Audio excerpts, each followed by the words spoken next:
안녕하세요. 라우드벨 스튜디오입니다. 요즘 제가 쇼츠만 올려가지고 오리지널 컨텐츠가 조금 부족했는데 간만에 여러분들께 좀 진지하게 해볼 법한 이야기가 있어서 이렇게 카메라 앞에 섰습니다. 오늘 다뤄볼 주제는 마이크는 결국 써보기 전까지 알 수 없다. 요런 테마예요.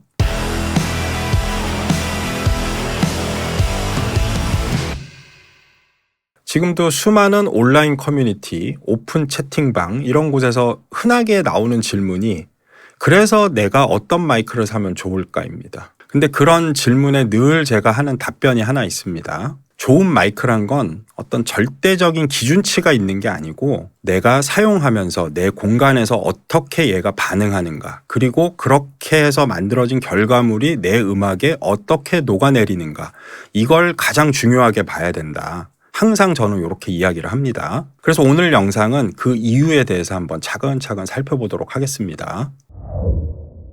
우선 첫 번째로 마이크 선택이 진짜 어려운 이유는 내가 경험이 없고 가격이 정말 중구난방으로 있습니다. 아주 저렴한 것부터 아주 고가까지 막 2천만 원 넘어가는 마이크도 있지만 단돈 2만 원, 3만 원에도 구입할 수 있는 마이크들이 있으니까요. 그리고 브랜드 따지게 되고 결국 누가 사용하고 있냐 이런 거 다 따져봅니다. 그럼 여기서 좀 생각해 볼게. 가격이 비싸면 정말 좋은 마이크일까요? 그리고 어떤 내가 좋아하는 아티스트가 사용하면 정말 좋은 마이크일까요? 그 마이크가? 여기서 중요한 사실은 그건 전부 다 내 환경이 아니라 남의 환경이에요. 아까 시작할 때도 말씀드렸지만 마이크라는 걸 설치를 해서 내 공간에서 내 목소리 혹은 내 악기를 직접 녹음을 해보고 결과물을 뽑아봐야 이게 나한테 정말 필요한 마이크구나, 이거는 좀 느낌이 별로이구나, 이런 판단을 그때 가서야 내릴 수 있습니다. 이유는 너무나 당연해요.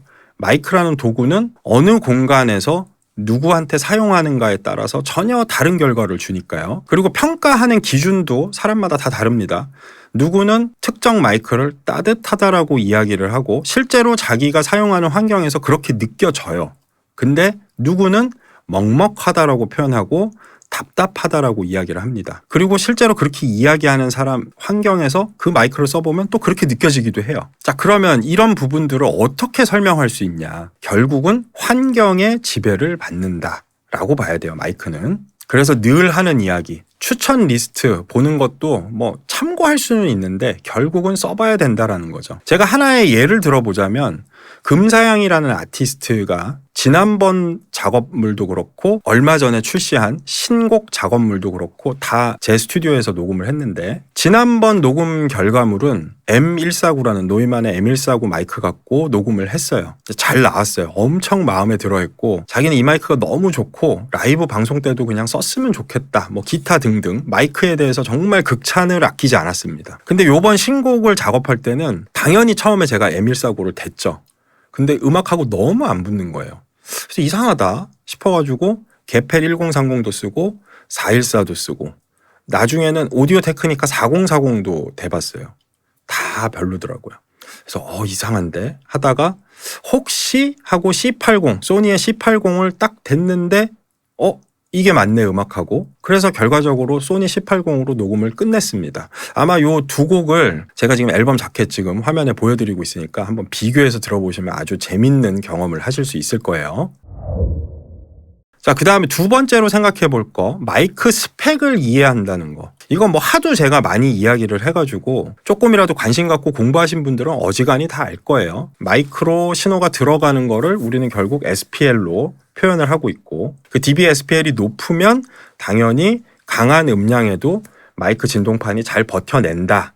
요 정도 상식은 이제 지금 다 알고 계십니다. 그래서 공기압의 변화를 전기 신호로 변환시켜주는 트랜듀서를 거쳐서 결국 최종적으로는 전기 신호로 출력을 하는 부분, 요걸 우리가 이제 센시티비티라고 이야기를 하고 흔히 감도라고 이야기를 하죠. 그러면 입력 출력에 관련된 단위 조금만 관심 가지면 알 수 있는 거예요. 그리고 또 하나 생각하는 게 마이크 회로의 자체 잡음, 요것도 또 중요하게 봅니다. 진공관 마이크들이 보편적으로 조금 높고 FET 방식으로 설계된 애들이 그래도 좀 자체 잡음은 낮은 편입니다. 그리고 또 하나 관심 있게 보는 게 frequency response, 그러니까 주파수 응답이 어떻게 나오느냐. 근데 사실 이건 무향실에서 측정한 결과값이라서 현실에서 마이크를 설치하고 사용했을 때 그 프리퀀시 리스폰스가 1대1로 매칭된다라고 보기는 조금 무리가 있습니다. 그래서 여기까지 얘기했던 스펙들은 분명히 참고할 만한 자료인 건 맞아요. 근데 재밌게도 스펙을 정확하게 명시 안 하는 마이크들도 제법 있고, 그다음 그 스펙도 약간의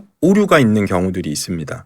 그러니까 분명히 맥스 SPL이 130dB SPL이라고 써 있는데 한 110dB SPL 정도의 음량만 들어와도 드라이브가 자꾸 걸린다거나, 그래서 목소리에 뭔가 이렇게 끼는, 하모닉이 끼는, 고주파가 끼는 그런 상황들을 느낄 수 있는 제품들도 있고, 반대로 125, 128 뭐 이런데 한 115, 120까지 이렇게 몰아붙여도 전혀 왜곡 없이 깨끗하게 녹음되는 그런 제품들도 있습니다. 그러니까 스펙은 어찌됐든 참고할 만한 자료는 맞다. 하지만 완벽하게 그걸 100% 다 믿어서도 안 된다 정도만 생각하시면 돼요. 그리고 여기에 추가로 꼭 기억해야 되는 게 있습니다. 바로 트랜지언트 특성은 매뉴얼 혹은 스펙으로 공개할 수가 없다. 이 트랜지언트 특성이라는 거는 결국 응답이거든요. 공기 압력의 변화를 진동판이 얼마나 빠르고 민감하게 반응해서 전기신호로 그걸 다 표현을 할 것인가 말 것인가. 일반적으로 트랜지언트 특성이 떨어지는 건 다이나믹 마이크라는 건 다들 알고 계세요.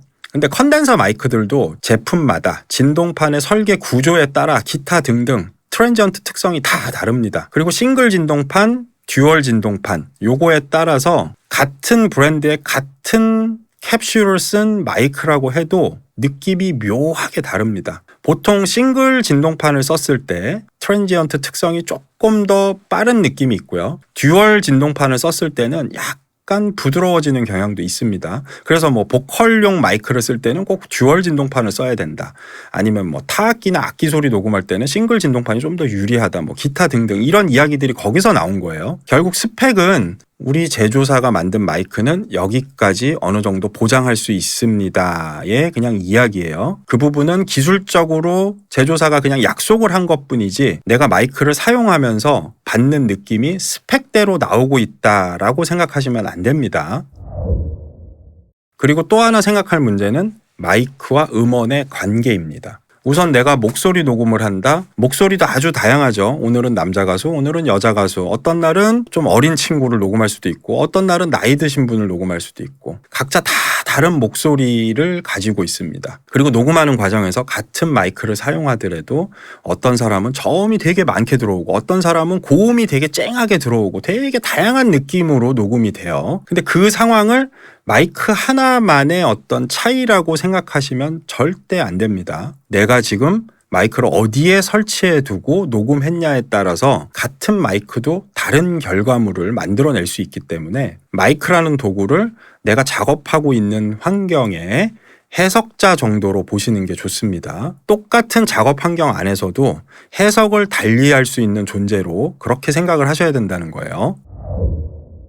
마지막으로 오늘 이 주제의 가장 핵심적인 부분은 바로 마이크를 어디에서 사용하는가, 결국은 공간입니다. 공간의 영향을 가장 많이 받는 도구 중에 하나가 마이크라는 거예요. 바닥 반사, 천장 반사, 그리고 벽면 반사, 흡음률, 뭐 이런 많은 요소들, 그리고 공간의 실제 물리적인 크기, 이런 것들이 다 결합된 형태로 결국 마이크를 통해서 녹음이 됩니다. 소리라는 게. 물론 마이크의 진동판 크기, 라지냐, 스몰이냐 이런 거에 따라서 똑같은 조건에서도 전혀 다른 결과를 낼 수도 있지만 결론적으로는 마이크를 내가 어떻게 설치했고 어떤 공간에서 사용하고 있으며 그 공간에서 무엇을 녹음하냐에 따라서 같은 마이크를 두고도 평가는 극과 극으로 갈릴 수 있다는 거예요. 그리고 이런 포인트들이 사람마다 다 처해진 환경이 다르다 보니까 같은 마이크를 두고도 서로 다른 이야기를 결국 하게 돼 있어요. 자, 그러면 지금까지 쭉 나열했던 이유들을 살펴보면서 결국 하나로 귀결이 됩니다. 내 환경에서 내가 직접 써보기 전까지는 정말 알 수가 없겠네. 네, 그게 맞는 이야기예요. 근데 A라는 브랜드에 뭐 몇천만 원짜리 마이크를 쓰면은 모든 게 다 해결된다. 한편으로는 틀린 이야기가 아닐 수도 있지만 또 다른 한편으로는 아니 내가 아직 써보지도 않았는데 그걸 어떻게 믿지? 이런 생각으로 접근을 해봐야 된다라는 거예요. 물론 제조사들도 소비자들의 그런 알 권리를 위해서 데모 영상도 만들고 많은 인플루언서나 관계된 사람들이 가급적 좋은 퀄리티의 음원을 A, B 비교할 수 있도록 이렇게 만들어 놓은 영상들도 많이 존재를 합니다. 그리고 실제로 그게 틀린 소리가 아니에요. 그렇게 나옵니다. 그 환경에서는. 근데 그게 내 환경에서 그렇게 나온다라는 보장이 없다라는 거. 결론은 마이크의 스펙도 아니고 마이크가 보여주는 FR 그래프도 아니고 그냥 누군가의 어떤 이야기도 아닙니다. 결국 사용해 보면서 녹음하는 음원이 내 음악에 필요로 하는 음상 정의를 정확하게 가지고 있는가, 요거를 느끼면서 좋다라고 느끼면 그 마이크는 좋은 거고요. 그렇지 못하다라고 느끼면은 아무리 비싼 마이크라도 나한테 맞지 않는 마이크라는 거. 이 부분을 끝까지 잘 기억하시고 마이크를 구매하고 선택하실 때 좀 더 현명한 소비를 할 수 있는 음악인이 되었으면 하는 바람에 오늘 영상 그런 의미로 제작을 했다고 보시면 됩니다. 한 줄 요약, 좋은 마이크란 내 음악을, 내 감정을 제대로 번역해 줄 수 있는 마이크가 가장 좋은 마이크라는 사실, 요거 잊지 마시고요. 다음에 또 재밌는 컨텐츠로 찾아뵙도록 하겠습니다. 지금까지 엔지니어 박문수였습니다.